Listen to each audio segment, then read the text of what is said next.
வணக்கம். Welcome to கதை திரட்டு audio books. இந்த வீடியோவில் நம்ம என்ன கதை கேட்க போகிறோம்னா, உறவுகள் தொடர்கதை, கதையின் நிறைவு பகுதி. நம்ம சேனலை இதுவரைக்கும் சப்ஸ்கிரைப் பண்ணாதவங்க சப்ஸ்கிரைப் பண்ணுங்க. பக்கத்தில் இருக்கிற பெல் ஐகானை கிளிக் பண்ணி ஆளுங்கிற ஆப்ஷனை ப்ரெஸ் பண்ணுங்க. ஸோ தட் நான் போடுற கதைகளை உடனுக்குடனே நீங்கள் கேட்கலாம். வாங்க கதைக்குள்ளே போகலாம். சற்றும் எதிர்பாராத இந்த திருப்பத்தினால் ஏற்பட்ட திகைப்பு நீங்காமல் சரி என்றபடி அவள் வெளியில் வந்தாள். கையும் காலும் பஞ்சாய் போனது போல் வெலவெலத்து போயின. தடுமாறியபடி வெளியில் இருந்த நாற்காலியில் அமர்ந்தபோது ஹலோ என்ற குரல் கேட்டு நிமிர்ந்தாள். அருணின் மனைவி விமலா நின்றிருந்தாள். இன்றைய மனநிலையில் அவளை பார்த்து சுஜாதாவுக்கு புன்னகைக்க கூட முடியவில்லை. என்னங்க சுஜாதா, உடம்பு சரியில்லையா என்றாள் விமலா கனிவுடன். எனக்கு ஒண்ணுமில்ல, என் ஹஸ்பண்டுக்கு. என்ன உடம்பு? மளக்கென்று சுஜாதாவின் கண்களில் நீர் நிறைந்தது. சொல்ல தெரியாத துக்கம் பொங்கிற்று. என்னவோ தெரியல, நல்லா தான் இருந்தாங்க. கொஞ்சம் சோர்வா இருக்கிற மாதிரி இருந்தது. உடனே தான் கூட்டிட்டு வந்த. இங்க ஏதோ கட்டிங்கிறாங்க. உடனே ஆப்ரேஷன் செய்யணுமா? எனக்கு கையும் காலும் விட்டு போகுது. கட்டுப்படுத்த முடியாமல் கண்களில் இருந்து நீர் பெருகிற்று. விமலா நெருங்கி வந்து அவளது தோளை அணைத்து கொண்டாள். என்ன இது, நீங்க இப்படி தைரியம் இழக்கலாமா? மனுஷங்கன்னா ஏதாவது உடம்புக்கு வராம இருக்குமா? ஆபரேஷன் நல்லபடியா நடக்கும், கவலைப்படாதீங்க. முன்பின் தெரியாத இவள் உற்ற தோழியாய் பேசியது அந்த தருணத்தில் சுஜாதாவுக்கு மிகுந்த சமாதானத்தை கொடுத்தது. பொது மனிதர்கள் அமர்ந்திருக்கும் அந்த கூடத்தில் தான் உணர்ச்சி வசப்பட்டதற்காக கூச்சம் ஏற்பட்டது. கண்களை துடைத்தபடி, உங்களை சந்திச்சதுல இப்ப கொஞ்சம் தைரியம் வருது என்று புன்னகைத்தாள். நீங்க எதுக்கு இங்க வந்திருக்கீங்க? யாருக்கு உடம்பு சரியில்லை? எனக்குத்தான் என்றாள் விமலா. லேசா கொஞ்சம் ரத்த அழுத்தம் அதிகமான மாதிரி இருக்கு, செக்கப்புக்கு வந்த. அருணும் இவளும் பிரிந்திருப்பதை பற்றி உஷா சொன்னதும், நீதான் அவர்களை சேர்க்க வேண்டும் என்று சொல்லி இருந்ததும் சுஜாதாவுக்கு திடீரென்று நினைவுக்கு வந்தது. இன்றைக்கே சுந்தரின் உடல்நிலையை பற்றி டாக்டர் கொடுத்திருந்த அதிர்ச்சிக்கு பிறகுதான் இப்படிப்பட்ட ஒரு பணியை மேற்கொள்வது எப்படி என்கிற கேள்வி ஒரு புறம் எழும்போதே அவள் தன்னை அறியாமல், மிஸ்டர் அருண் வந்திருக்காங்களா என்றாள். இல்ல, அவருக்கு இதை பத்தி தெரியாது. நான் என் பிறந்த வீட்டுல இப்ப இருக்கேன். ஓ என்றாள் சுஜாதா இயல்பாக. அவருக்கு சொல்ற, உங்களை இங்க சந்திச்சேன்னு என்று அவளை சீண்டுவது போல சிரித்தாள். வேண்டாம் வேண்டாம், சொல்லாதீங்க என்றாள் விமலா அவசரமாக. பிறகு உணர்ச்சி வசப்பட்டவள் போல் சொன்னாள். ஆனா நீங்க அதை சொன்னாலும் ஒன்றும் அவங்க கவலைப்பட்டுட போறதில்ல. ஏன் அப்படி சொல்றீங்க என்றாள் சுஜாதா மென்மையாக. வேலையில எத்தனை ஆழ்ந்து போனாலும் மனைவி குழந்தைங்கிற பாசம் இல்லாம போயிடுமா? விமலா உதட்டை கடித்து கொண்டு வேறு பக்கம் பார்வையை திருப்பிக் கொண்டாள். மிக சிரமப்பட்டு கண்ணீரை அடக்க பார்க்கிறாள் என்று தோன்றியது. சுஜாதா அவள் தோளில் ஆறுதலாக கை வைத்தாள். என்கிட்ட சொல்லலாம்னா சொல்லுங்க. இன்னும் எங்கேயோ பார்த்தபடி விமலா உதட்டை கடித்தபடி தலையசைத்தாள். சொல்லி எதுவும் லாபம் இல்லைங்க. அவங்க பிரியமெல்லாம் வேற பக்கம் திரும்பிட்டது. ஊரே சிரிக்குது. உங்களுக்கு தெரியாம போயிருக்குமா? ஒரே ஆபீஸ்ல வேலை பார்க்குறீங்க.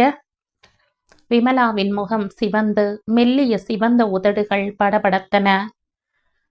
நீங்க என்ன சொல்றீங்கன்னு எனக்கு புரியல என்றாள் சுஜாதா வியப்புடன். யாராவது ஏதாவது கதை கட்டி விட்டதையெல்லாம் நீங்க நம்ப கூடாது.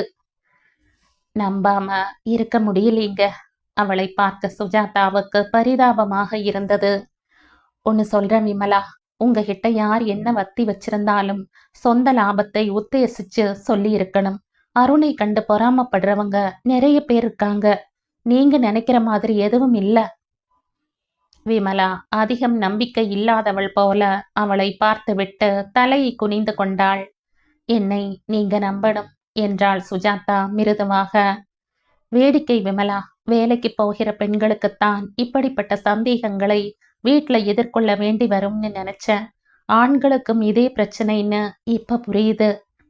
அவளுடைய பேச்சின் உள் அர்த்தத்தை உணர்ந்தது போல விமலா அவளை யோசனையுடன் பார்த்தாள்.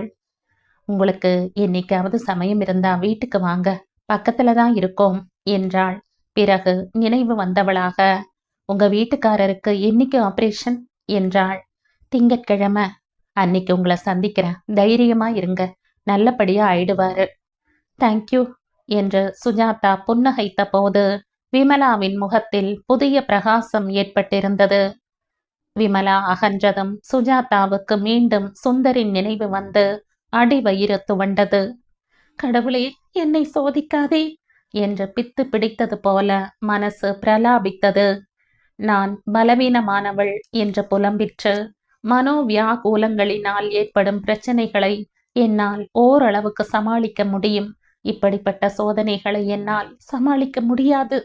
என்னுடைய சக்திக்கு அப்பாற்பட்ட பிரச்சனைகளை எனக்கு ஏற்படுத்தாதே. தைரியமா இருங்க. அது ஒரு தாரக மந்திரம் போல தோன்றியது. எனக்கு தைரியம் சொல்லி தன்னையே தைரியப்படுத்தி கொண்டாளா? சுந்தர் வெளிப்பட்டான். அவனுடைய சோர்ந்த முகத்தை பார்த்ததும் நாபியில் இருந்து துக்கம் எழும்பி அவளை ஆட்கொண்டது. அவள் தன்னை கட்டுப்படுத்தி கொண்டு அவன் அருகில் சென்றாள். டாக்டர் என்ன சொல்றாங்க? அவன் அவளை எதற்கோ சமாதானப்படுத்துவது போல புன்னகைத்தான். நீ இத்தனை கவலைப்படும்படியா ஒண்ணும் இல்ல. ஒரு சின்ன டியூமர் இருக்காம், அத திங்கட்கிழமை எடுத்துடுறேன்னு சொன்னாங்க. அத்தனை தெளிவுடன் அவன் பேசுவது அவளுக்கு நிகழ்ச்சியை தந்தது. கண்களில் தழும்ப பார்த்த நீரை விழுங்கிக் கொண்டு அவன் தோளை பற்றியபடி நடக்கும்போது மெல்லிய குரலில் சொன்னாள். டாக்டர் சொன்னார் ஆபரேஷனை பத்தி. எனக்கு ரொம்ப கவலையா போச்சு. நீ தைரியமா இருந்தா எனக்கும் தைரியம் வரும். சாதாரண ஜுரத்துக்கு கூட நீ பயந்து போவியேன்னு எனக்கு யோசனையா இருந்தது. இப்ப பயம் இல்ல என்றான் அவன் சாதாரணமாக. அதை பற்றி மேற்கொண்டு விவாதிக்க இஷ்டப்படாதவன் போல காரில் செல்லும் போது அவனுடைய கையை பிடித்தபடியே இருந்ததை அவளும் உணரவில்லை, அவனும் கவனிக்கவில்லை. அவனை அவனது அலுவலகத்தில் இறக்கும் வரை. காலையில் முடிக்க வேண்டிய முக்கியமான வேலையை எல்லாம் முடித்துவிட்டு அவள் அருணிடம் சென்று சுந்தரின் உடல்நிலையை பற்றி சொன்னாள். டாக்டர் யார் என்று விசாரித்துவிட்டு அவன் கவலைப்படாதீங்க என்றான்.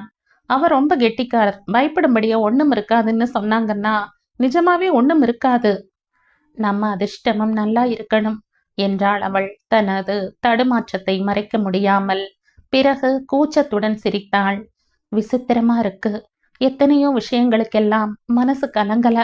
கேன்சரே எனக்கு வந்திருந்தாலும் நான் பயந்திருக்க மாட்டேன். ஆனா சுந்தருக்கு உடம்புன்னா தாங்க முடியல. மெல்லிய அனுதாப புன்னகையுடன் அருண் அவள் பேசுவதை கேட்கையில் வேறு ஏதோ யோசனை அவனுள் இருப்பது போல அவளுக்கு தோன்றிற்று. கஷ்டந்தான் என்றான் அவன் இதமான குரலில். உங்களுக்கு குழந்தைங்க இல்லையா? இல்ல. அதான் உங்க கவனம் பூராவும் அவங்க மேல இருக்கு. குழந்தைங்களுக்கு ஏதாவது ஆனாலும் இன்னும் அதிகமா பயப்படுவோம், பதறி போவோம். அருண், உங்க மனைவி விமலாவை பார்த்த ஆஸ்பத்திரியில என்றாள் சுஜாதா தன்னை அறியாமல். அவன் சடக்கென்று நிமிர்ந்தான். முகத்தில் கவலை ரேகைகள் படர்வதைக் கண்டு அவளுக்கு பச்சாதாபம் ஏற்பட்டது. விமலாவை தெரியுமா உங்களுக்கு? ஒரு முறை கடை தெருவில் சந்திச்சேன். அவங்களே வந்து என்னை அடையாளம் கண்டு தன்னை அறிமுகப்படுத்திக்கிட்டாங்க.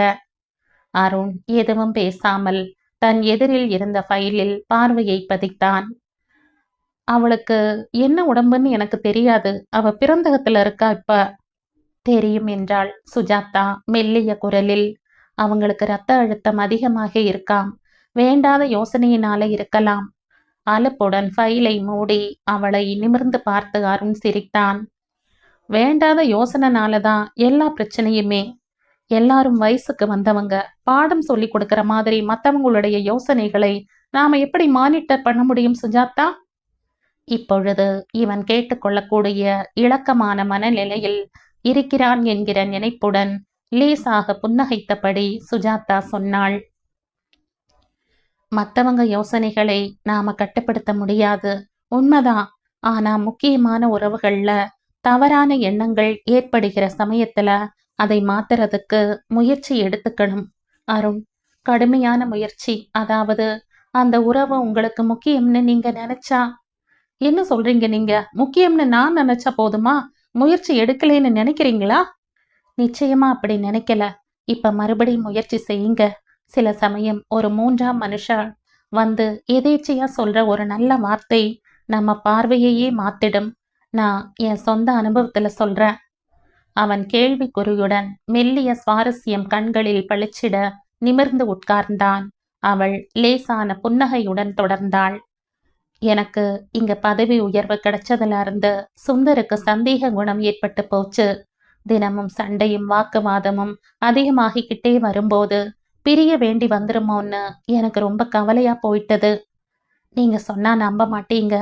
கடைசியில அப்படியெல்லாம் ஆகாம என் குடும்பத்தை காப்பாத்தினது சுப்பராயன். அவருக்கே தெரியாது அவர் செஞ்ச கைங்கரியம். சுப்பராயனா என்று அருண் சிரித்தான். வத்தி வைக்கிற ஆசாமின்னா? ஆமா, அவரேதான். நான் ரொம்ப கௌரவமானவ, மரியாதைக்குரியவள்னு எக்கச்சக்கமா சுந்தர் கிட்ட புகழ்ந்து பேசினதுல சுந்தர் ஆளே மாறிட்டார். எனக்கே நம்ப முடியல. சுப்பராயன் உண்மையத்தான் சொல்லியிருக்கார் என்றான் அருண். அப்படிப்பட்ட அற்புதம் என் விஷயத்துல ஏற்படும்னு நினைக்கிறீங்களா? ஏன் நடக்கக்கூடாது? விமலாவுடைய மனசை தெளிவாக்க நான் ஓரளவுக்கு முயற்சி பண்ணி இருக்கேன். நீங்க இனிமே ஆக்ஷன் எடுக்கணும். ஆபீஸ் வேலையை விட இது முக்கியம் என்கிற அவசரத்தோடு செயல்படணும். ஆஃப்டர் ஆல் இந்த பணமும் அந்தஸ்தும் எதுக்கு? குடும்ப வாழ்க்கை நல்லா இருக்கணும் என்கிற ஆசையினால தானே? கைகள் இரண்டையும் குவித்து முகவாயில் பதித்து சற்று நேரம் யோசனையில் இருந்த அருண் அவளை நிமிர்ந்து பார்த்து பளிச்சென்று சிரித்தான். Thank you Sujatha, you are right. முதல்ல இந்த பிரச்சனையை தான் நான் கவனிக்கணும். பேசியபடியே அவன் சுறுசுறுப்பாக எழுந்ததைக் கண்டு அவள் சந்தோஷத்துடன் சிரித்தாள். உங்களுக்கு என் வாழ்த்துக்கள். மறுபடி தேங்க்யூ என்று சிரித்தான். திடீரென்று ஞாபகம் வந்தவனாய் தயங்கி நின்றான். சுந்தருடைய உடம்பு விஷயமா உங்களுக்கு எப்படிப்பட்ட உதவி தேவைப்பட்டாலும் தயங்காம கேளுங்க. பண செலவு பத்தி கவலைப்படாதீங்க. ஆபீஸ் நேரத்தை தவிர உங்க சொந்த உபயோகத்துக்கும் நீங்க வண்டியை வச்சுக்கங்க. தேங்க்யூ அருண் என்றாள் அவள் நெகிழ்ச்சியுடன். பிரதி உபகாரத்தை நினைச்சு நான் இதை சொல்லல சுஜாதா. எனக்கு தெரியும் என்றாள் அவள் மென்மையாக. நான் இப்ப கிளம்புறேன் என்று அவன் சின்ன பையனைப் போல கண் சிமிட்டி சிரித்து எனக்காக பிரார்த்தனை செய்யுங்கள் என்றான் ஆங்கிலத்தில். நிச்சயமா.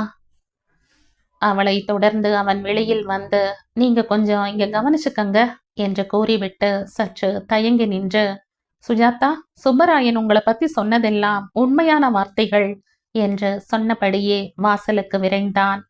அவனுடைய புகழ்ச்சி மனதுக்கு இதமாக இருந்தது.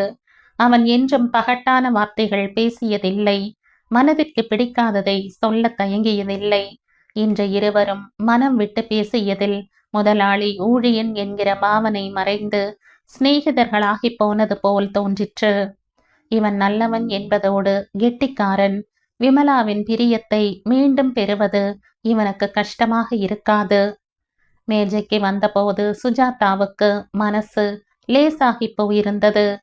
அருணுடன் பேசியதில் எந்த வகையிலோ புதிய பலம் ஏற்பட்டது போல் இருந்தது. அவள் உற்சாகத்துடன் அன்று கவனிக்க வேண்டிய வேலைகளை சுறுசுறுப்பாக ஆரம்பித்தாள். ஹலோ சுஜாதா என்ற ராதாவின் குரல் கேட்டு அவள் நிமிர்ந்தபோது பிற்பகல் 2 மணியாகி இருந்தது. கடந்த 4 நாட்களாக ராதாவை காணவில்லை என்ற ஞாபகம் வந்தது. கூடவே அன்று அவள் வீட்டிற்கு சென்றபோது இவள் இல்லாததும் இவளுடைய மாமியார் மாமனாரை சந்தித்ததும் வரிசையாக நினைவுக்கு வந்தது. லீவ்ல இருந்தியா என்ன என்றாள் சுஜாதா. ஆமா, அன்னைக்கு உனக்காக காத்துட்டு இருந்த. எங்களுக்கு ஒரு கல்யாணத்துக்கு போக வேண்டி இருந்தது. உனக்கு வேற வேலை வந்திருக்கும்னு நினைச்சு கிளம்பிட்டேன். வந்திருந்தியா? வந்திருந்தனே, வீட்டுல சொல்லலையா? இல்ல. ராதாவின் முகத்தில் லேசான கோபம் படர்ந்திருந்தது. எங்க மாமியார் மாமனார் என்னோட பேசுறதில்ல. என்னை பத்தி புகார் பண்ணியிருப்பாங்களே. இல்லையே என்றாள் சுஜாதா இயல்பாக. ராதா நம்பிக்கை இல்லாமல் அவளை பார்த்தாள். பொதுவா கொஞ்ச நேரம் பேசிக்கிட்டு இருந்துட்டு கிளம்பிட்டேன். என்ன விஷயம்? திடீர்னு நினைச்சுண்ட மாதிரி சேத்ராடனம் கிளம்பி போயிட்டாங்க முந்தா நாள். பாவம், போக வேண்டியது தானே. அவங்களுக்கும் ஒரு விடுமுறை வேண்டாமா என்று சுஜாதா புன்னகைத்தாள். அது சரி என்று ராதா நொடித்தாள். அவங்களுக்கு நல்லா தெரியும் நான் வேலைக்கு போறேன், குழந்தையை பார்த்துக்க ஆள் கிடையாதுன்னு. திடுதிப்புன்னு நாளன்னைக்கு ரிஷிகேஷ் கிளம்புறோம்னா எப்படி இருக்கும்? நீயே சொல்லு. கிழங்களுக்கு என்ன நெஞ்செழுத்தம் பாரு. ஏதோ ஒரு பஜனை கும்பல் ஏற்பாடு பண்ணி 2 சீட் இருக்குன்னு சொன்னதும் சரின்னு சொல்லிட்டாங்களாம். பிள்ளைகிட்ட ஒரு வார்த்தை கேட்கணும்னு தோணல. டிக்கெட் யார் வாங்கினது? அவங்களேதான். மாமனார் கிட்ட இப்படியெல்லாம் ஊதாரித்தனம் செய்ய பணம் இருக்கும், வீட்டுக்கு சாமான் வாங்கறதுக்குத்தான் பணம் இருக்காது. சுஜாதாவுக்கு மிகுந்த கோபம் வந்தது. தன்னை கட்டுப்படுத்தி கொண்டு நிதானமாக சொன்னாள். ராதா, நீ இப்படி பேசுறது நியாயமே இல்ல. இனிமேயும் வயசானவங்க வீட்டுக்காக உழைக்கணும், செலவழிக்கணும்னு நீ எதிர்பார்க்கிறது குரூரம்.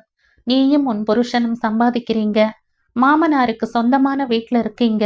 உன் சம்சாரத்துக்கும் அவங்க பொறுப்பு. எதுக்கு ஏத்துக்கணும்? அவங்களுக்கு ஓய்வு வேண்டாமா? அதுக்காக இப்படி அம்போன்னு விட்டுட்டு போயிடுறதா? எங்க அம்மாவா இருந்தா இப்படி செய்திருப்பாளா? உங்க அம்மாவா இருந்தா நீயும் இப்படி தொட்டதுக்கெல்லாம் தப்பா எடுத்துக்கிட்டு இருக்க மாட்ட. அவங்க கஷ்டத்தை புரிஞ்சுகிட்டு இருப்ப. உன் பார்வை கோளாறா இருக்கலாம்னு நீ நினைச்சு பார்க்கணும் ராதா. எனக்கு தெரியும், நீ எங்க மாமியாரை பார்த்து மயங்கி போயிட்ட. நான் எதிர்பார்த்ததுதான் இது. உனக்குள்ள என்னெல்லாமோ பிரம்மைகள் இருக்கும்னு தோணுது ராதா என்றாள் சுஜாதா. அவங்கள பார்த்தா நிச்சயமா எனக்கு பொல்லாதவங்களா தெரியல. குறைகள் இல்லாத மனுஷங்க யார் இருக்காங்க சொல்லு? எல்லா உறவுகள்லேயும் எப்பவாவது உரசல் வராம போகாது. அதை நீ பெருசு பண்ணா உறவு முறிஞ்சு போகும். அது நல்லதில்ல. சாரி, நான் உபதேசம் பண்றேன்னு நினைக்காத. ராதா எதுவும் சொல்லாமல் தலையை குனிந்தபடி நின்றிருந்தாள். இவள் மனசில் பவ்யம் வருவதற்கு வெகு நாள் ஆகும் என்று சுஜாதாவுக்கு துயரம் ஏற்பட்டது. அதற்குள் குழந்தையின் பாடுதான் திண்டாட்டமாகி போகும் என்று தோன்றியது. குழந்தை எங்க விட்டிருக்க? ஒரு காப்பகத்துல விட்டுட்டு வர. ஆபீஸ்க்கு போகிற அவசரத்துல குழந்தையையும் தயார் பண்ணி கிளப்பிண்டு போறதுக்குள்ள திண்டாடி போறேன். காலையிலே சமையல், டிஃபன், ராத்திரி மறுபடியும் சமையல், கையும் காலும் விண்டு போறது. சீக்கிரம் அட்ஜஸ்ட் ஆயிடும் என்று சுஜாதா சிரித்தாள். நிறைய பெண்கள் அப்படித்தான் செய்யறாங்க. உங்க ஹஸ்பண்ட உதவி செய்ய சொல்லு. கிழிச்சார். ராதா உதட்டை சுழிப்பதை பார்த்து சுஜாதாவுக்கு சிரிப்பு வந்தது. அடிப்படையில் இவள் ஒரு சுயநலவாதி என்று தோன்றியது. யாரும் லட்சியமில்லை இவளுக்கு. குழந்தை தொந்தரவு கொடுத்தால் அதையும் அடித்து துன்புறுத்த தயங்குவதில்லை. நீ கெட்டிக்காரி சுஜாதா. நானும் குழந்தையை பெறாம இருந்திருந்தா இப்ப படுற அவஸ்தை பட்டிருக்க மாட்டேன். பெத்ததுக்கு அப்புறம் இப்படியெல்லாம் பேசுறது அசட்டுத்தனம். காப்பகம்னு ஒன்னு இருக்கே, அதுக்கு சந்தோஷப்படு. சுஜாதாவின் மேஜை மேல் இருந்த போன் ஒலித்தது. ராதாவை பார்த்து மென்மையாக சிரித்தபடி, சந்தோஷமா இரு ராதா, வாழ்க்கையில இருந்து ரொம்ப எதிர்பார்க்காத என்று போனை எடுத்தாள். ராதா அரைகுறையாக தலையசைத்து விட்டு நகர்ந்தாள். 4 மணிக்கு சுஜாதாவுக்கு கன்னிமாரா ஹோட்டலில் ஒரு மீட்டிங்குக்கு செல்ல வேண்டி இருந்தது. அது முடிந்ததும் நேராக சுந்தரின் அலுவலகத்துக்கு சென்று அவனை அழைத்து கொள்ள வேண்டும் என்று யோசனை செய்திருந்தாள். மீட்டிங் எதிர்பாராமல் சீக்கிரம் முடிந்தது. மீண்டும் ஆபீஸுக்கே போகலாமா என்று யோசனை செய்த சமயத்தில், ஹலோ மிஸ்ஸஸ் சுஜாதா என்ற குரல் கேட்டு திரும்பினாள். ஸ்ரீதரனும் கண்ணாவும் நின்றிருந்தார்கள். அவர்களை பார்க்கும் மனநிலையில் அவள் நிச்சயம் இருக்கவில்லை. இவர்களிடமிருந்து எப்படி சீக்கிரம் கழண்டு கொள்வது என்கிற யோசனையுடன் ஹலோ என்றாள். என்ன மிஸ்ஸஸ் சுஜாதா, வெளியூர் போயிருந்தீங்களா? பிறகு உங்களை எங்கும் சந்திக்கவே இல்லையே என்றான் கண்ணா. அடிக்கடி சந்தித்து கொண்டிருந்தவனைப் போல அவன் பேசியது அவளுக்கு அப்போதைய மனநிலையில் எரிச்சல் ஏற்பட்டது.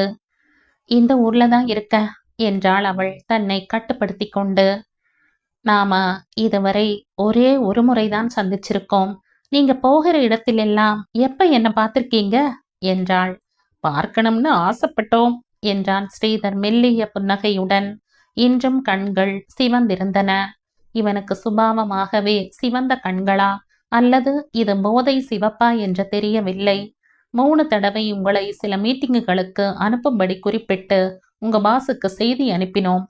நீங்களா வரலையா? இல்ல உங்களை அனுப்ப அருண் இஷ்டப்படலையான்னு தெரியல. அருண் இதை பற்றி அவசியம் தெரிவித்திருக்கவில்லை. தெரிவிக்க வேண்டியது அவசியமும் இல்லை என்று நினைத்து கொண்டாள். இவர்களை சந்தித்த அன்றே அவன், இனிமே இப்படிப்பட்ட லஞ்சுகளுக்கு உங்களை அனுப்ப மாட்டேன் என்றான். யாரை அனுப்பணும்னு தீர்மானிக்கிற உரிமை அருணுக்குத்தான் இருக்கு என்றாள் அவள் பட்டு கொள்ளாமல். இதையெல்லாம் தீர்மானிக்கிறது அருண் இல்ல, உஷா என்றான் கண்ணா. சுஜாதாவுக்கு சுரீர் என்ற கோபம். யார் தீர்மானிச்சா உங்களுக்கும் எனக்கும் என்ன வந்தது மிஸ்டர் கண்ணா என்றாள் படபடப்புடன். நீங்க பதட்டப்படக்கூடாது என்ற கண்ணா லேசாக அவள் தோளை தொட்டான். இதுல நிறைய விஷயங்கள் இருக்கு, சிக்கலான விஷயங்கள். இருந்துட்டு போகட்டும் என்றாள் அவள் சோர்வுடன். எனக்கு அதையெல்லாம் தெரிஞ்சுக்கணும்னு ஆசை இல்ல, எனக்கு அதுக்கு நேரமும் இல்ல. சொந்த விஷயங்கள் எத்தனையோ இருக்கு. எங்களுக்கு தெரியும் என்றான் கண்ணா சுருக்கமாக. இவனுக்கு என்ன தெரியும் என்று குழப்பத்துடன் அவள் பார்த்தாள். மிஸ்டர் சுந்தருக்கு உடம்பு சரியில்லைன்னு எங்களுக்கு தெரியும். எப்படி என்றாள் அவள் வியப்புடன். எங்களுக்கு கீழே வேலை பார்க்கிறவரை பத்தி தெரிய வராதா? அவளுக்கு தூக்கி வாரி போட்டது. உங்க கீழையா? சுந்தர் வேலையை ஒன்னும் மாத்தலையே. அவர் மாத்தல என்று ஸ்ரீதர் சிரித்தான். அவர் வேலை பார்க்கிற கம்பெனி எங்களோடதுதான். சுந்தர் அதை பற்றி அவளிடம் சொன்னதில்லை. இந்த கம்பெனியில் அவன் சேர்ந்து 2 வருடங்கள் ஆகின்றன என்று அவளுக்கு தெரியும். ஹெட் ஆபீஸ் பம்பாயில் இருப்பதாக சொல்கிறான். யாரோ ஒரு பெண் மேனேஜிங் டைரக்டர் என்று சொன்னதாக நினைவு. எத்தனை குறைவான விவரங்கள் நம் கணவனை பற்றி நமக்கு தெரிந்திருக்கிறது என்று அவளுக்கு ஆச்சரியம் ஏற்பட்டது. எத்தனை நாள்களா என்றாள் அவள் நம்ப முடியாமல். சமீப காலமாக என்று கண்ணா சிரித்தான்.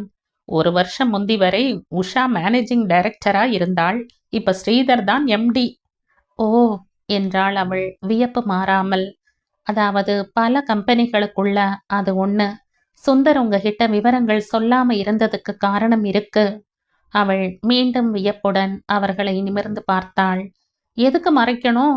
உஷாவுக்கும் சுந்தருக்கும் அவ்வளவு ஆகாது. நாங்க தான் தெரிவிக்க வேண்டாம்னு சொன்னோம். உங்களை கண்டாலும் உஷாவுக்கு பிடிக்காம போகலாம். நீங்க அந்த சுந்தருடைய மனைவின்னு தெரிஞ்சா. தன்னுள் ஏற்பட்ட அதிர்ச்சியை மறைத்து கொண்டு, எனக்கு இத பத்தியெல்லாம் தெரியாது என்றாள். குட், வெரி குட் என்று ஸ்ரீதர் அனுதாபத்துடன் தலையை ஆட்டினான். ஆபீஸ் விஷயத்த வீட்டுல வந்து சொல்லாம இருக்கிறது நல்லது. அவருடைய இந்த நல்ல குணத்தை கண்டுதான் நாங்க பதவி உயர்வு கொடுத்தது. இதுவும் அவளுக்கு தெரியாது. சுந்தர் தன்னிடம் எதையும் பகிர்ந்து கொள்ளவே இல்லை என்பது மனதுக்கு மிக மிக பலமான அடியாக இருந்தது. ஆனால் இவர்களுக்கு கை பாவையாகவும் அவனாகி இருக்கலாம். அதுவும் உங்களுக்கு தெரியாதா என்றான் ஸ்ரீதர் மெல்லிய புன்னகையுடன். சொல்லியிருப்பார், ஆனால் எனக்கு இருக்கிற வேலை பளவுல சரியா கிரகிச்சிருக்க மாட்டேன். இதான் கஷ்டம்.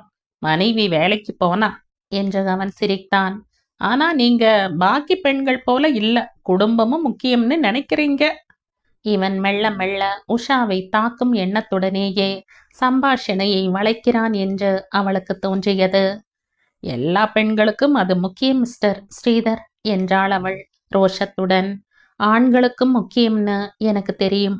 அதனாலதான் உஷா விவாகரத்து கேட்கிறது. உங்களுக்கு இத்தனை கோபம் வருது. இத்தனை வெளிப்படையாக அவள் பேசுவாள் என்று எதிர்பாராதவனாய் அவன் ஒரு வினாடி திகைத்து பிறகு தன்னை சமாளித்து கொண்டு கண்ணாவை பார்த்தான். கண்ணா அவளிடம், ப்ளீஸ் மிஸ்ஸஸ் சுஜாதா, எங்களுக்காக ஒரு 1/2 மணி நேரம் கொடுங்கள். காஃபி சாப்பிட்டு கொண்டே பேசுவோம் என்றான். எனக்கு சுந்தரை பிக்கப் செய்ய போகணும் 5:30 மணிக்கு என்றாள் அவள் தயக்கத்துடன். அதை தவிர எனக்கு உங்க குடும்ப விவகாரங்களை கேட்க ஆர்வம் இல்ல என்றாள் ஸ்ரீதரை பார்த்து. எனக்கும் சொல்ல ஆர்வம் இல்ல என்றான் ஸ்ரீதர் முகத்தை துயரமாக வைத்து கொண்டு. ஆனா நீங்க கொஞ்சம் விவேகியா இருக்கிற மாதிரி எனக்கு இருக்கு. உஷாவுக்கு நீங்க கொஞ்சம் எடுத்து சொல்லலாம் என்கிற ஆசையினால உங்களோட பேச விரும்புறேன். ப்ளீஸ், என்னால முடியாது என்று அவள் அவசரமாக. உஷா எனக்கு மேல இருக்கிற உயர் அதிகாரி. அவங்களுடைய திறமையையும் நேர்மையையும் நான் ரொம்ப மதிக்கிறேன். அவங்களுக்கு புத்தி சொல்ல வேண்டிய நிலைமையில நான் இல்ல. நேர்மை ஹ என்றான் ஸ்ரீதர் இகழ்ச்சியுடன். அவளுடைய நேர்மைதான் இப்ப 2 குடும்பங்களையும் பிரிச்சிருக்கு. அவளுடையதையும் அருணுடையதையும். அதுக்கு அவ காரணம் இல்ல மிஸ்டர் ஸ்ரீதர் என்றாள் எரிச்சலுடன். சந்தேகம் என்கிற பூதம்தான் காரணம். அந்த பூதத்துக்கு கற்பனைங்கிற தீனி போட்டுக்கிட்டே வந்தீங்கன்னா கடைசியில பூதம்தான் உங்க எஜமானனா போகும். அது ஆட்டி வைக்கிற படியெல்லாம் ஆடுவீங்க, நம்புவீங்க. அந்த பூதத்துக்கு நேசம்னா என்னன்னு தெரியாது, வெறுப்பை தான் கக்கும். அதுல நீங்களே பஸ்மமாகி போறது உங்களுக்கே தெரியாது. பேச பேச அவளுடைய படபடப்பும் ஆவேசமும் அதிகரித்தன. தானே உஷாவின் இடத்தில் நிற்பது போல் இருந்தது. இந்த சந்தேக பேயின் நாட்டுவிப்பிற்கு நானும் பலியாக விருந்தேன் என்கிற சுய பச்சாதாபத்தில் மனசு கரைந்தது. சந்தேகத்துக்கு ஆதாரம் இல்லைங்கிறீங்க என்றான் ஸ்ரீதர் லேசாக குரலை உயர்த்தி. கண்கள் அதிகம் சிவப்பது போல இருந்தது. எனக்கு தெரிஞ்ச வரை இல்ல என்றாள் அவள் அயராமல். ஒரு விஷயமும் இல்லைனா இப்ப அவ ஏன் என்னை விட்டு பிரியணுங்கிறா? என்னை ஒரு முட்டாள்னு நினைச்சீங்களா?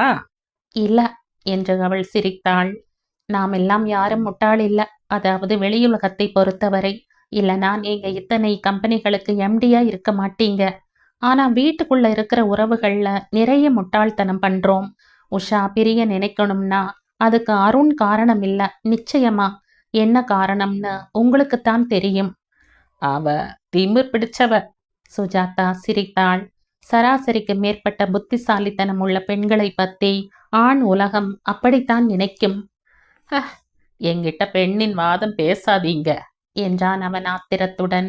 ஆண்தான் அயோக்கியன், ஆண்தான் திமிர் பிடிச்சவன்னு சொல்லாதீங்க. திமிர் பிடிச்ச பெண்கள் இல்லையா? அயோக்கியத்தனம் பண்றவங்க இல்லையா? நான் இல்லைன்னு சொல்லல. அசட்டு பெண்கள் எவ்வளவோ பேரை பார்க்கிறேன். அவங்கள நினைக்க வருத்தமா இருக்கு. ஆனா உஷா அசடு இல்ல. சரிதான் போங்க என்றான் ஸ்ரீதர் கேலியுடன். அவளை யாராவது அசடுன்னு சொன்னாங்களா? முதல் நாளே சொன்ன, அவ ஒரு ஆக்டபஸ் மாதிரி ஆளை கபலீகரம் பண்ணிடுவாள்னு. அவனுடைய கோபம் வினாடிக்கு வினாடி அதிகரித்தது. இவனுடைய வேண்டுகோளுக்கு கட்டுப்பட்டு ஏன் அமர்ந்தோம் என்று சுஜாதாவுக்கு தன் மீதே கோபம் வந்தது. நடுவில் குறுக்கிட்டால் இவனுடைய ஆத்திரம் அதிகரிக்கும் என்று அவள் பேசாமல் இருந்தாள். அவன் அவளுக்கும் கண்ணாவுக்கும் காஃபி வரவழைத்து தனக்கு விஸ்கியும் சோடாவும் வரவழைத்தான். அவன் எந்த நேரத்திலும் குடிப்பான் என்று தோன்றியது. கல்யாணம் நிச்சயமானப்போ அவளோட பழைய சரித்திரம் தெரியாது என்று அவன் தொடர்ந்தான், தனக்குள் பேசிக்கொள்பவன் போல. பொண்ணு நல்லா இருக்கான்னாங்க அம்மா, நல்லா படிச்சிருக்கா, பிஸ்னஸ்க்கு உதவியா இருப்பான்னு அப்பா கணக்கு போட்டாரு. இந்த 2 அம்சமுமே குடும்பத்துக்கு உதவாம போகும்னு அப்ப தெரியல. அவன் ரொம்பவும் பொதுப்படையாக குற்றம் சாட்டுகிறான் என்று அவள் நினைத்து கொண்டாள். அழகாகவும் திறமை உள்ளவர்களாகவும் இருக்கிறது குடும்பத்துக்கு ஆபத்தா? இல்ல, குடும்பத்தை பத்தின நினைப்பு முக்கியமானதா இருந்தா ஆபத்தில்ல. அவளுடைய முன்னேற்றத்திற்கு மட்டுமே அதை பயன்படுத்திக்கிட்டா. என்னுடைய வாழ்க்கை எப்படி இருக்கும்னு நினைச்சீங்க? நரகமாச்சு. விஸ்கி தான் துணைன்னு பழகிட்டேன். எங்க அம்மா அந்த வருத்தத்திலேயே இறந்து போனாங்க. குழந்தையை பெத்துக்கிட்டா எனக்கு வளர்க்க நேரம் இல்லைன்னு ஒரு பெண் இருப்பாளாங்கிற அதிர்ச்சியையும் அம்மாவால தாங்க முடியல. எங்க அம்மா இறந்ததுக்கு அவள்தான் காரணம். அவன் திடீரென்று அழ ஆரம்பித்தான். சுஜாதா அதிர்ந்து போனாள். இவன் பல கம்பெனிகளுக்கு அதிபதி என்று நம்புவது கஷ்டமாக இருந்தது. அவள் கண்ணாவை பார்த்தாள். அவன் சமிக்ஞை செய்து அவளை ஒதுக்குப்புறமாக அழைத்து சென்றான். தயவு செஞ்சு உஷாவே விவாகரத்து கோர வேணாம்னு சொல்லுங்க, அவன் செத்துடுவான். நான் எப்படி இதுல நுழைய முடியும் மிஸ்டர் கண்ணா என்றாள் அவள் வியப்புடன். அவங்களுக்குள்ள இத்தனை பெரிய விரிசல் இருக்கும் போல இருக்கு, நான் என்ன செய்ய முடியும்? முயற்சி பண்ணுங்க என்றான் கண்ணா. உஷா மேலையும் நிறைய தப்பு இருக்கு. அவ ரொம்ப கர்வி, ஒப்புத்துக்க மாட்டா. முயற்சிக்கிறேன் என்று சொல்லும் வரை இவர்கள் விடமாட்டார்கள் என்கிற நினைப்பில் அவள் பார்க்கிற என்றாள். தேங்க்ஸ் என்று கண்ணா புன்னகைத்தான். அது போதும் என்பது போல. சுந்தருடைய வைத்திய செலவு பூராவையும் கம்பெனி ஏற்றுக்கொள்ளும் என்றும் சொன்னான். சுந்தரை பற்றின ஞாபகப்படுத்தலில் அவளுக்கு திக்கென்றது. இவர்கள் எல்லோரும் இப்படிப்பட்ட உறுதிகளை கொடுப்பதே அடி வயிற்றை கலக்கிற்று. அவனுக்கு வந்திருப்பது குணப்படுத்த முடியாத வியாதி என்று உறுதிப்படுத்துவது போல. இன்னமும் நேரம் இருந்ததால் அவள் அலுவலகத்துக்கு திரும்பி சென்றாள். அருண் அலுவலகத்துக்கு திரும்பி இருக்கவில்லை. மனைவியை சமாதானப்படுத்துவது அவ்வளவு எளிதில்லை என்று சுஜாதா நினைத்து கொண்டாள். பல வருஷங்களின் கவனக்குறைவை ஒரு மத்தியான போதுக்குள் சரி செய்வது எளிதில்லை. ராதாவையும் காணவில்லை. அரை நாள் லீவு போட்டுவிட்டு சென்றதாக யாரோ சொன்னார்கள். திமிர் பிடிச்ச பெண்கள் இல்லையா? அயோக்கியத்தனம் பண்றவங்க இல்லையா? இருக்கிறார்கள், ராதாவைப் போல எத்தனையோ பெண்கள் என்று அவள் நினைத்து கொண்டாள். பேதமையால் ஏற்படும் திமிர் மரபினால் வந்தது அல்ல. முன்னது திருந்தும், பின்னது திருந்த வாய்ப்பில்லை. சுயமான பரிவுணர்வு இருந்தால் ஒழிய. உஷாவை கர்வி என்கிறான். அது சுய கௌரவ பிரச்சனை என்று தோன்றியது. உஷாவின் கர்வம் பேதமையினால் வந்ததல்ல என்கிற வித்தியாசத்தை எல்லாம் கவனிக்கும் அளவுக்கு ஸ்ரீதருக்கு மன விசாலம் கிடையாது. சுஜாதா உஷாவை காண சென்றாள். வா சுஜாதா என்றாள் உஷா சந்தோஷத்துடன். நான் சொன்னதை நீ கவனம் வச்சுக்கிட்டு செயல்பட்டதுக்கு தேங்க்ஸ். அருண் விமலாவை பார்க்க போறதுக்கு முந்தி எனக்கு சொல்லிட்டு போனான். நான் ஒன்றும் பெருசா பண்ணல உஷா என்றாள் சுஜாதா புன்னகையுடன். அவங்களுக்குள்ள பெரிய விரிசல் இல்ல, பிரியம் இருக்கு. அதனாலதான் கப்புன்னு அருண் கிளம்பி ஓடினார். ஆமா உண்மைதான் என்றாள் உஷா யோசனையுடன். பிறகு வாய்விட்டு சிரிக்க சொன்னாள். என்னையும் ஸ்ரீதரையும் ஒட்ட வச்சு பாரு, நடக்காத காரியம். சட்டப்படி விலகலையே தவிர மனதளவுல விலகி ரொம்ப காலமாச்சு. விவாகரத்து வாங்குறதுல அவருக்கு இஷ்டம் இல்ல உஷா. எப்படி இருக்கும் என்று உஷா சிரித்தாள். அவன் எம்டியா இருக்கிற கம்பெனி எல்லாம் என் பிறந்த வீட்டுது. விவாகரத்தானா அவனுக்கு குடிக்க காசு இருக்காது. அதான் பயம் அவனுக்கு. அவன் சொல்ற காரணத்தை எல்லாம் நம்பாத என்றாள் உஷா கடுமையாக. அவன் என்னவெல்லாம் சொல்லியிருப்பான்னு எனக்கு தெரியும். நானும் 10 வருஷம் அந்த குடிகார கும்பலோட சமாளிச்சு பார்த்தேன். மாமியார் மாமனார் ஸ்ரீதர் எல்லாரும் குடிப்பாங்க. என்னுடைய கம்பெனியை தன் பேர்ல எழுதி வச்சுக்க பார்த்தார் என் மாமனார். நான் சாமர்த்தியமா அதை தடுத்தேன். நானா என் கர்ப்பத்தை கலைச்சுக்கிட்டேன். அந்த மாதிரி குடும்பத்துல என் குழந்தையை ஒழுங்கா வளர்க்க முடியாதுன்னு தினம் தினம் என்னையே காத்துக்க வேண்டிய நிலைமை வந்த போது நான் தனியா பிரிஞ்சிடணும்னு முடிவு பண்ண. அவள் புன்னகையுடன் பேசினாலும் ரொம்பவும் உணர்ச்சி வசப்பட்டிருக்கிறாள் என்று சுஜாதா புரிந்து கொண்டாள். நான் தனியா இருக்கிறது எனக்கு ஒன்றும் கஷ்டம் இல்லை சுஜாதா. நான் இப்ப ரொம்ப கௌரவமா இருக்கேன். மற்றவங்க அதை நம்பாம போனாலும்.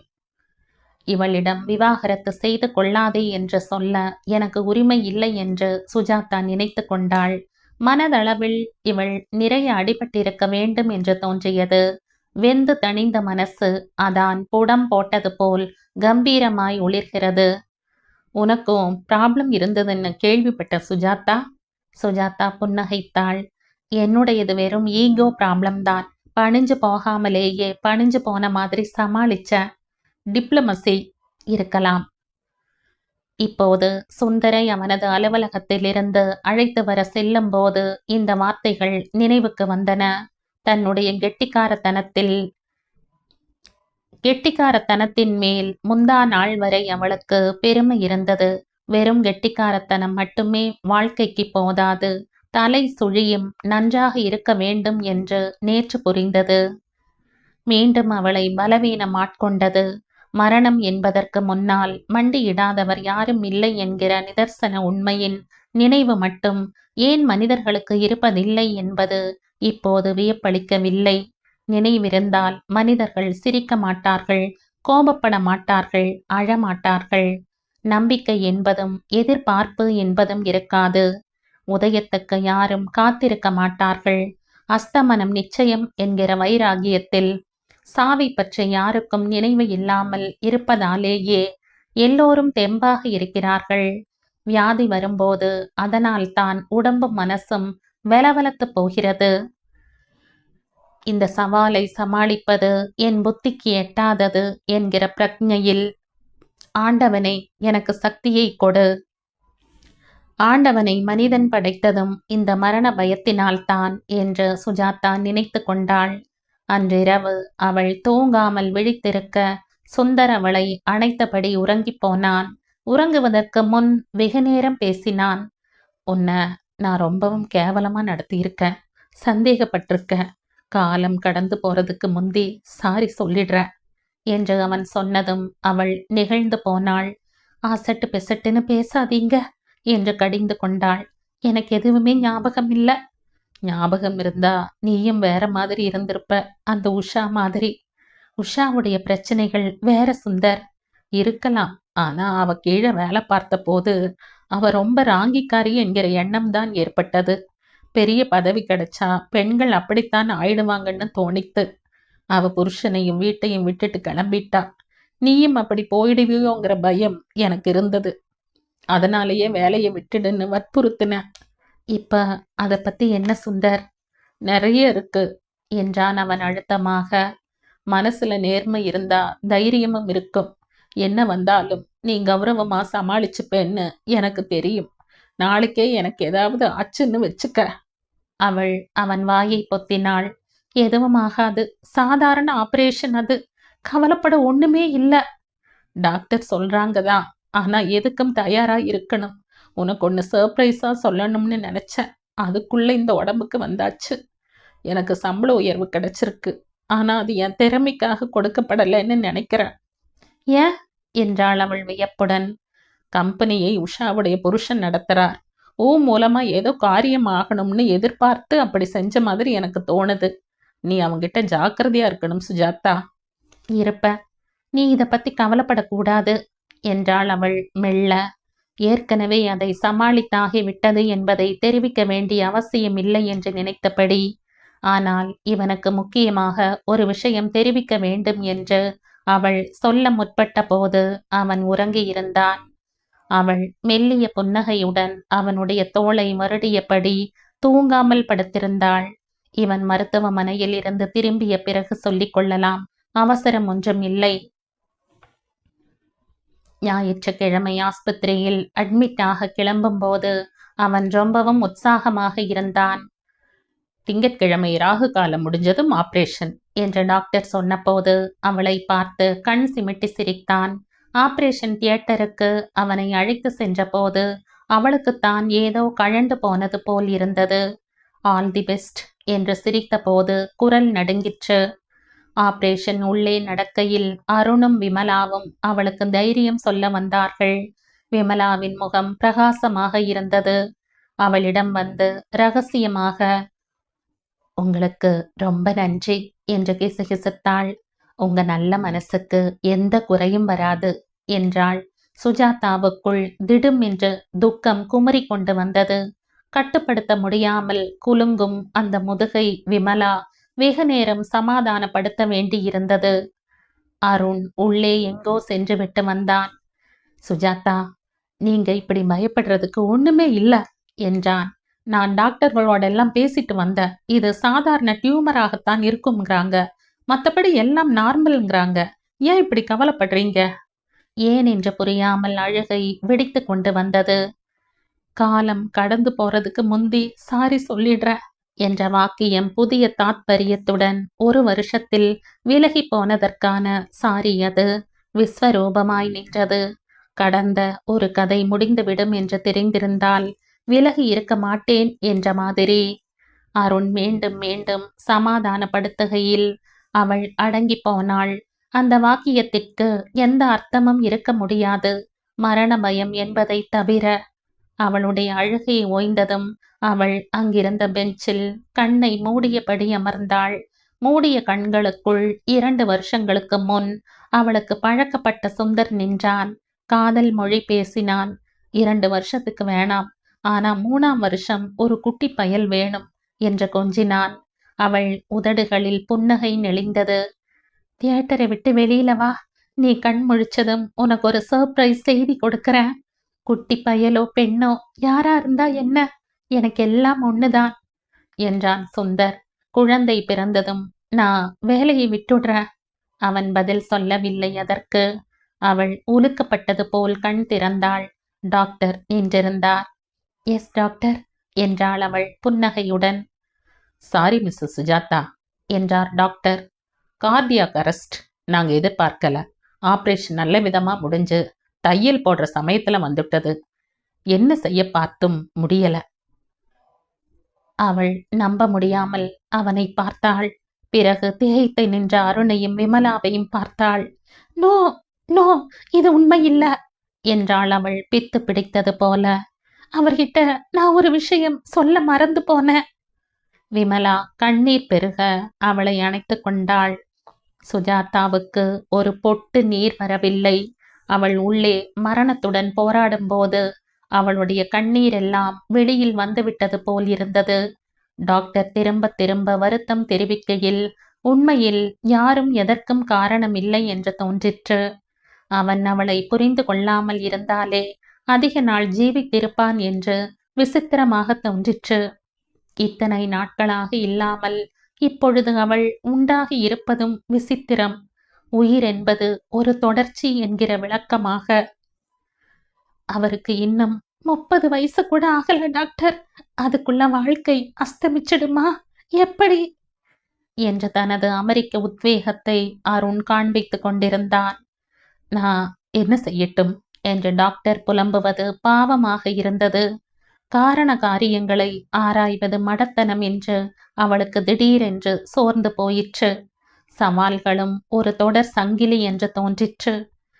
என்ன வந்தாலும் நீ சமாளிச்சுப்பேன்னு எனக்கு தைரியம் இருக்கு என்றிருந்தான் சுந்தர் அசரீரி வாக்கு போல.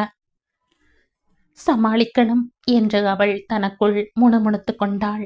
வேற வழி இல்ல. கதை முடிஞ்சதும் புஸ்தகத்தை மூடி வைக்கிற விஷயம் இல்லை இது. இந்த உறவு என்பது தொடர்கதையை போலத்தான். நான் பெண், என்னை நம்பித்தான் உலகம் ஏங்கிக்கிட்டு இருக்கு. மரணத்துக்கு பின் ஜனனம் என்கிற நம்பிக்கையில சமாளிக்கணும், வேற வழி இல்ல என்று அவள் மீண்டும் முணுமுணுத்து கொண்டாள். அடி வயிற்றில் உயிர் நெளிவது போல் இருந்தது.